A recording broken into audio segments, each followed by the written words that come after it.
الحمدللہ رب العالمین۔ حضرات محترم، آج کی درس حدیث کا موضوع ہے زبان کی حفاظت۔ انسان کا مکمل وجود اس زبان کے ماتحت ہوتا ہے۔ ویسے بدن جیسا بھی ہو، جسم جیسا بھی ہو، سوچ جیسی بھی ہو، لیکن انسان جیسے ہی زبان سے کچھ بولتا ہے تو پتہ چل جاتا ہے کہ اس کا مرتبہ کیا ہے اور اس کا مقام کیا ہے، اور اس کے الفاظ اس بات کے اوپر دلالت کرتے ہیں کہ کیا یہ ایک ذی شعور انسان ہے، کیا یہ ایک بہترین اچھا انسان ہے، یا یہ دنیا کا غلیظ ترین انسان ہے۔ آقا علیہ الصلوۃ والسلام نے ارشاد فرمایا، حضرت سیدنا ابو ہریرہ اس بات کے راوی ہیں، آپ فرماتے ہیں کہ آقا علیہ الصلوۃ والسلام کا فرمان عالی شان موجود ہے۔ کریم لجپال آقا علیہ الصلوۃ والسلام نے فرمایا کہ انسان کو یہ چاہیے کہ جو آخرت کے اوپر ایمان رکھتا ہے وہ اپنی زبان کی حفاظت کرے یا پھر خاموش رہے۔ دونوں بہت بڑی باتیں کی ہیں، بڑی حکمتیں ہیں ان کے اندر۔ اور اس کے علاوہ حضرت ابو ہریرہ فرماتے ہیں کہ آقا علیہ الصلوۃ والسلام نے فرمایا کہ تم مجھے دو چیزوں کی گارنٹی دے دو، میں محمد تمہیں میدان محشر کے اندر بہت خوب بڑی گارنٹی دینے والا ہوں۔ فرمایا کہ ایک جو تو تمہارے دو جبڑوں کے درمیان میں زبان ہے، تم اسے اپنے قابو کے اندر رکھو، اس کی مجھے گارنٹی دو کہ اس کے ساتھ تم کچھ بھی غلط نہیں کرو گے۔ اور دوسرا، تم اپنی شرمگاہ کی مجھے گارنٹی دو کہ تم اس سے کوئی گناہ نہیں کرو گے۔ فرمایا میں محمد تمہیں اس بات کی گارنٹی دیتا ہوں کہ اللہ تبارک و تعالی ضرور تمہاری بخشش فرمائے گا۔ اور دوسری بات، جب انسان صبح اٹھتا ہے، جسم کے تمام اعضاء زبان کے آگے ہاتھ جوڑ کے عرض کرتے ہیں کہ اے زبان، الٹا نہ بولنا، کہیں تیرے بولنے کی وجہ سے ہمارے اوپر کوئی الزام نہ لگے۔ ہاتھ پاؤں زبان کے سامنے التجا کرتے ہیں، کوئی الٹا الفاظ نہ نکالنا، کوئی بیہودہ بات نہ کرنا، کوئی ایسا فیصلہ نہ کر دینا، کوئی ایسے الفاظ نہ ادا کرنا کہ جس کی وجہ سے ہمیں سزا کاٹنی پڑے، یا پھر ہمیں شرمندہ ہونا پڑے، یا پھر ہمیں جناب والا اللہ کی بارگاہ کے اندر پیش کیے جانے والا معاملہ ہمارے اوپر دخل کیا جائے۔ تو وہ زبان کے سامنے جب ہاتھ جوڑتے ہیں تو زبان سے وہ معافی مانگتے ہیں، زبان کو وہ نصیحت کرتے ہیں۔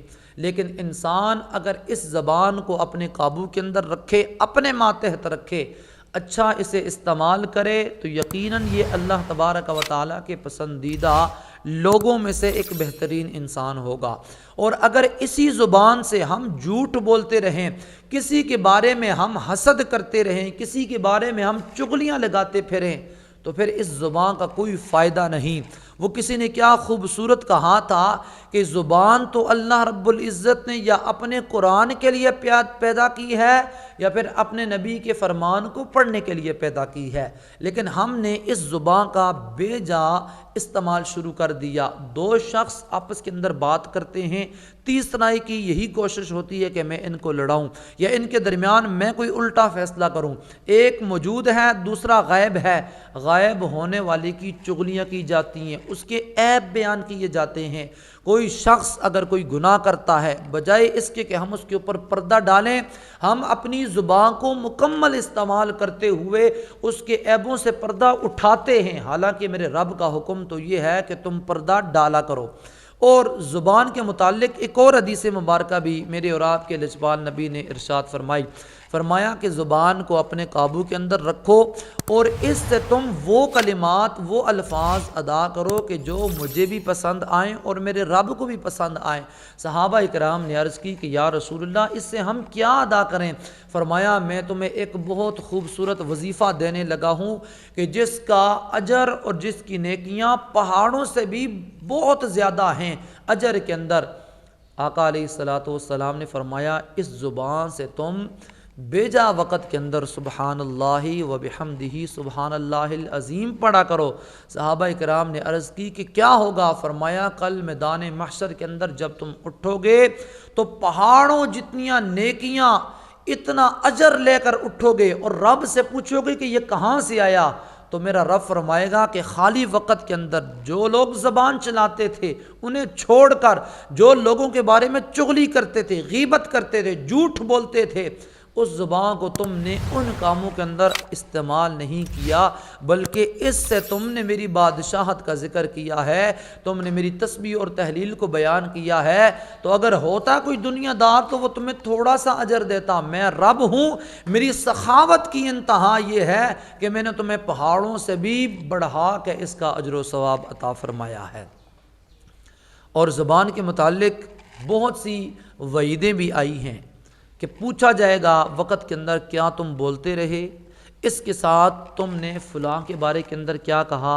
اور انسان کے لیے سب سے بڑی دلیل یہ ہے کہ یہ جو فرشتے ہیں لکھ رہے ہیں، زبان تو بعد میں بتائے گی کہ میں کیا بولتی رہی، میں نے کون سے الفاظ ادا کیے، کرامن کاتبین یہ پہلے بتا دیں گے کہ جو کچھ تو نے بولا ہے ہم وہ لکھتے رہیں۔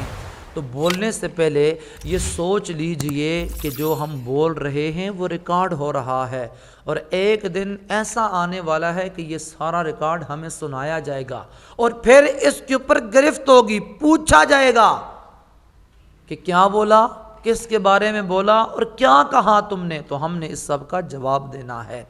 تو احباب، زبان کو چلاتے وقت، زبان کو استعمال کرتے وقت تھوڑا سوچئے، تھوڑا سمجھیے، خیال کیجئے، وہ کلمات، وہ الفاظ ادا ہوں کہ جو اللہ کو بھی پسند ہوں اور اللہ کے بندوں کو بھی پسند ہوں اور اللہ کے رسول کو بھی پسند ہوں۔